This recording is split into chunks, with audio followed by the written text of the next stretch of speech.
എല്ലാവർക്കും നമസ്കാരം. ലിബിയാണ്. ലിബീസ് കിച്ചണിലേക്ക് എല്ലാവർക്കും സ്വാഗതം. നമ്മളിന്ന് ചെയ്യാൻ പോകുന്നൊരു സിമ്പിൾ മസാലയാണ്. അപ്പം അതിനു മുമ്പ് നമ്മുടെ വീഡിയോസൊക്കെ കണ്ടിട്ട് ഇഷ്ടമായവരുണ്ടെങ്കിൽ എല്ലാവരും ലൈക്ക് ചെയ്യണം, സബ്സ്ക്രൈബ് ചെയ്യണം. അപ്പം നമ്മളിന്ന് കാണിക്കുന്നത് തന്തൂരി, കടായി ഒക്കെ ചെയ്യുമ്പോൾ ചേർക്കുന്ന മസാലയുടെ കൂട്ടാണ്. അപ്പോൾ എന്നോട് ഒരുപാട് പേര് ചോദിച്ചിരുന്നു അതിനു വേണ്ടി. അപ്പം നമുക്കത് എങ്ങനെയാണെന്ന് കാണാം. അതിനാവശ്യമായിട്ട് 1 table spoon black pepper, 1 table spoon cumin seed ജീരകം, 1 ടേബിൾ സ്പൂൺ പച്ചമല്ലി, ഒരു 10 വറ്റൽമുളക്. ഇതിനി നന്നായിട്ടൊന്ന് നമുക്ക് ഡ്രൈ റോസ്റ്റ് ചെയ്തെടുത്തിട്ടൊന്ന് പൊടിച്ചെടുക്കണം. അപ്പോൾ ഞാൻ അടുപ്പ് ഓൺ ചെയ്തിട്ടുണ്ട്.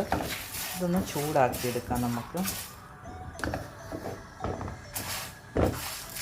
നമുക്ക് ഒരുപാട് കാര്യങ്ങൾക്ക് ഇത് നമുക്ക് യൂസ് ചെയ്യാം. കടായി ചിക്കൻ, കടായി വെജിറ്റബിള്, പിന്നെ എന്തെങ്കിലും സാധനങ്ങളൊക്കെ ഗ്രില്ല് ചെയ്യാൻ, ചിക്കൻ ഗ്രില്ല് ചെയ്യാൻ, തന്തൂരി മസാല, അങ്ങനത്തെ ഒരുപാട് സാധനങ്ങൾക്ക് ഈ മസാല നമുക്ക്, അതായത് നോർത്ത് ഇന്ത്യൻ ഫുഡിനുകൾക്കെല്ലാം ഈ മസാല നമുക്ക് ചേർക്കാൻ പറ്റും.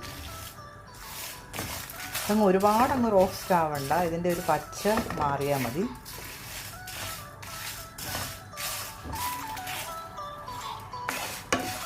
ഈ ഒരു മസാല വറക്കുമ്പം തന്നെ ഒരു മണമാണ് ജീരകത്തിൻ്റെയും പെപ്പറിൻ്റെ.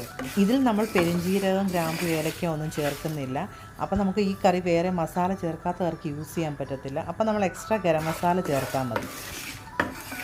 അപ്പോൾ നമ്മുടെ മസാല ഏകദേശം ആയിട്ടുണ്ട്. നമുക്കിനി ഇത് തണുത്തിട്ട് പൊടിച്ചെടുക്കണം. ഇപ്പം നമ്മുടെ ഈ മസാലക്കൂട്ട് തണുത്തിട്ടുണ്ട്. നമുക്കിനി ഇത് പൊടിച്ചെടുക്കാം. നമ്മുടെ മസാല പൊടിച്ച് കിട്ടിയിട്ടുണ്ട്. ഞാനതൊരു പാത്രത്തിലോട്ട് മാറ്റിയിട്ടുണ്ട്. ഇതൊരു നല്ലൊരു കണ്ടെയ്നറിലാക്കി സൂക്ഷിച്ച് വെക്കുക. നമുക്കിതൊരു 3-4 പ്രാവശ്യം, അല്ലെങ്കിൽ ഒരു 5-6 പ്രാവശ്യം, 10 പ്രാവശ്യം വരെയൊക്കെ നമുക്ക് വെജിറ്റബിൾ കടായി, തന്തൂരി, അങ്ങനെ ഗ്രില്ല് ചെയ്യാൻ, ചിക്കൻ ഗ്രില്ല് ചെയ്യാൻ, അങ്ങനെ ഒരുപാട് സാധനങ്ങൾക്ക് ഈ മസാല യൂസ് ചെയ്യാൻ പറ്റും.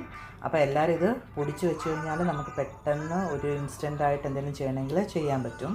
ബട്ടർ പേപ്പറിലോട്ട് ഇപ്പോൾ ആക്കിയിട്ട് നമുക്കൊരു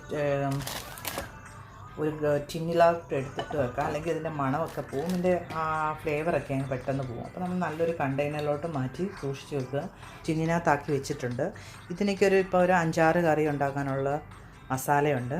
അപ്പോൾ നമ്മുടെ വീഡിയോസൊക്കെ ഇഷ്ടമായെങ്കിൽ എല്ലാവരും ലൈക്ക് ചെയ്യണം, സബ്സ്ക്രൈബ് ചെയ്യണം. അപ്പോൾ നമ്മൾ പുതിയൊരു ഈസി റെസിപ്പിയായിട്ട് വരുന്നതായിരിക്കും. അപ്പോൾ എല്ലാവർക്കും ബൈ ബൈ.